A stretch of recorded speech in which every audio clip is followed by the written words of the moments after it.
It's a quiet morning in Atlanta, Georgia, until it turns upside down. A black woman, Amara Johnson, walks into a police precinct to file a complaint, her spirit bright but her shoulders tense. She's a community organizer, loved for her warmth and grit, but today she's about to be silenced by those meant to protect her. They mock her, intimidate her, and think she's just another voice they can crush. But they're wrong. Amara isn't just a citizen. She's the one who can dismantle their corruption from the inside. What follows is a courtroom battle, a community uprising, and a twist that flips the script. Stick around. This story will shake you. Drop in the comments. Have you ever faced unfair treatment? Share your story. The sun is rising over Atlanta's West End, casting golden rays on the cracked sidewalks. Amara Johnson, 38, steps out of her red Honda Civic, her braided hair pulled into a neat bun, her floral scarf fluttering in the breeze. She clutches a USB drive in one hand, loaded with footage of police misconduct at a recent protest. Amara's a community organizer, known for her after-school programs and voter drives, but today, she's at the 4th Precinct to file a formal complaint against Officer Derek Holt, a veteran cop caught on video pepper-spraying unarmed teens. Her boots click on the precinct steps, each one a quiet promise to her community. Inside, the precinct smells of stale coffee and bleach. Officers glance up from their desks, their eyes narrowing as Amara approaches the front counter. She's calm, her voice steady. "I'm here to file a complaint against Officer Holt. I have video evidence." The desk sergeant, a wiry man named Collins, smirks. "You got a problem with Holt? Take it up with him." Amara doesn't blink. "I'd like it on record, please." Sir Collins leans back, crossing his arms. "You're wasting my time, lady." Before she can respond, Derek Holt strides in. He's in his 50s, stocky, with a buzz cut and a swagger that screams untouchable. Holt's been on the force for 25 years, a man who grew up in a rough neighborhood and clawed his way to power, believing the badge makes him judge and jury. But beneath the bravado, he's haunted by a demotion years ago, a wound that fuels his need to control.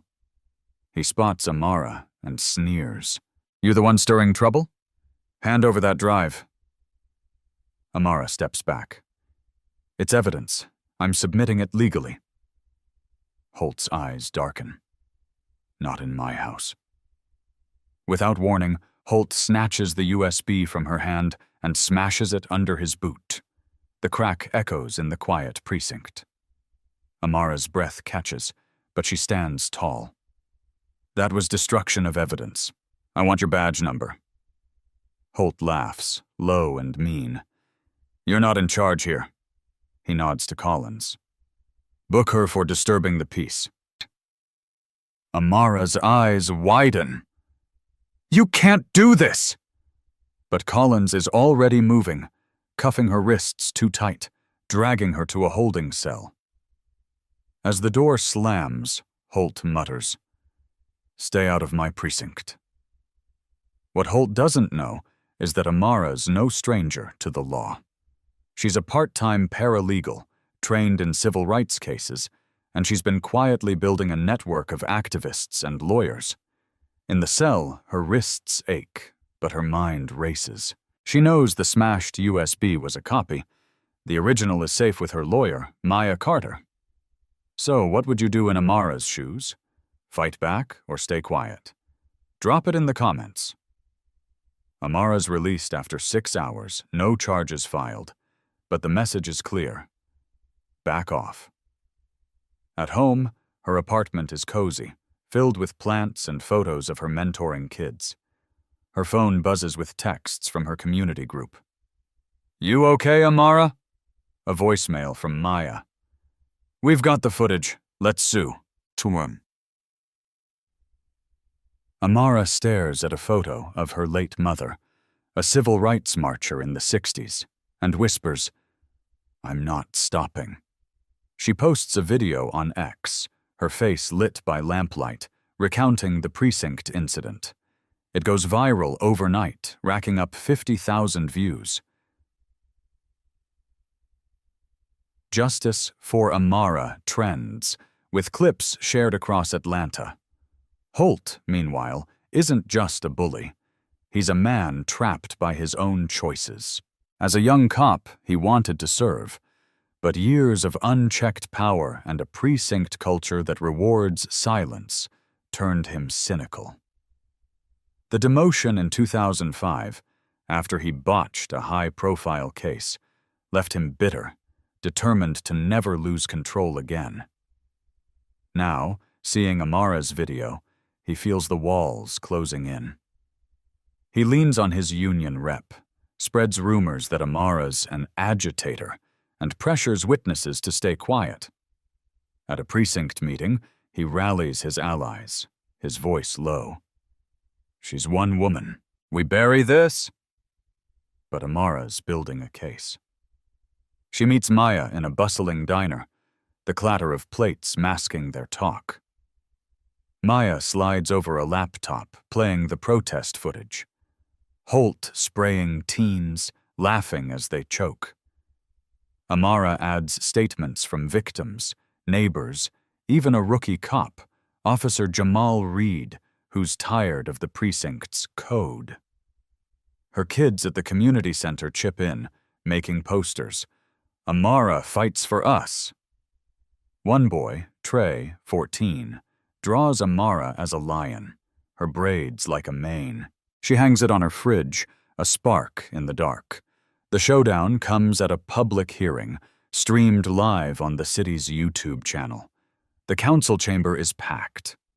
Activists, parents, teens, reporters. Amara walks in, her floral scarf a bright defiance, carrying a binder of evidence. Her braids catch the light, framing her determined face. Holt sits with his union lawyer, his jaw tight. The council chair, a Holt ally named Patricia Wells, tries to rush the agenda to Miss Johnson. "You have 5 minutes." Amara steps to the podium. "I'll need more." She plugs in a USB, projecting the protest video onto a massive screen. The crowd gasps as Holt's face fills the frame, pepper spray in hand. "This is Officer Derek Holt," Amara says, her voice cutting through the room. "He assaulted kids, destroyed evidence, and arrested me to silence the truth." She clicks to a photo, her bruised wrists from the cuffs. Then Trey's lion drawing, fierce and proud. The crowd murmurs, some clapping. "This is why I'm here," Amara says. "For Trey, for all our kids." Holt leaps up, red-faced. "She's lying! That video's fake!" But the crowd drowns him out, chanting, "Play it again!"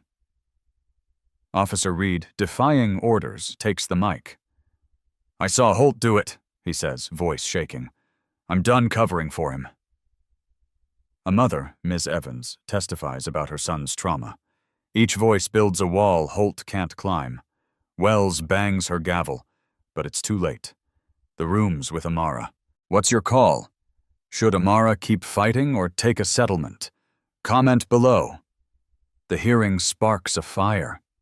Clips of Amara's speech hit 1 million views on X, with #justice.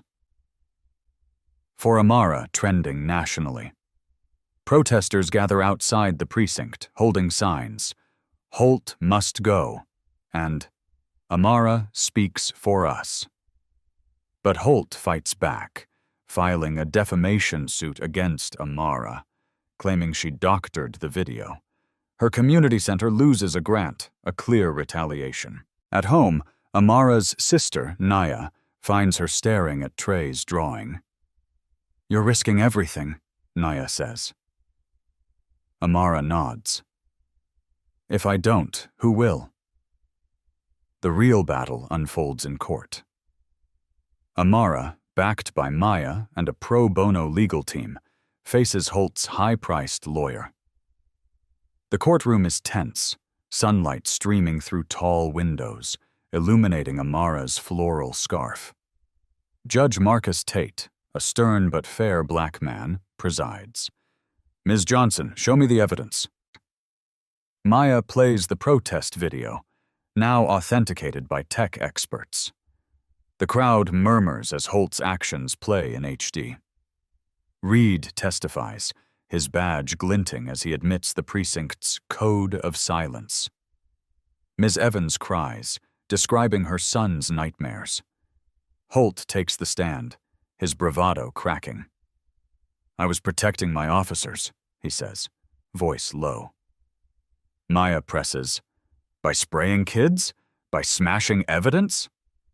Holt's eyes dart to Amara, then away. You don't know what it's like out there, he snaps. I made choices to keep order. It's a confession. Raw and desperate. The courtroom stills. Amara meets his gaze, not with anger, but with clarity. She's won, not by shouting, but by standing firm. Judge Tate rules decisively. Holt is charged with assault, evidence tampering, and civil rights violations, facing up to 5 years in prison. The precinct is placed under federal review, with officers required to wear body cams. Amara's lawsuit is dismissed, and her community center gets new funding. But her real victory is the Johnson Accord, a policy she drafts with Maya. Mandatory de-escalation training, civilian oversight boards, and a public database for officer complaints.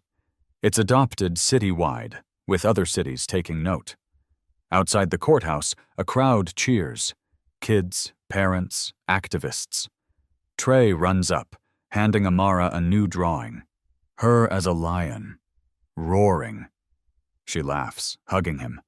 Reporters swarm, but Amara's words are simple. This is for our community. If you see wrong, speak up.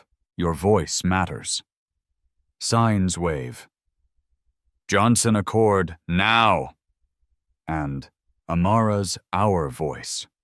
That night, Amara sits on her balcony, sipping chamomile tea.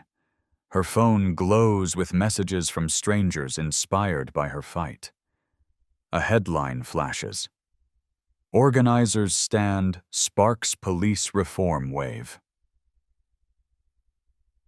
She smiles, not for fame, but for Trey's future. Months later, Amara's community center thrives, new computers and books filling the space. Her kids call her Ms. Lion. But she's still the same Amara.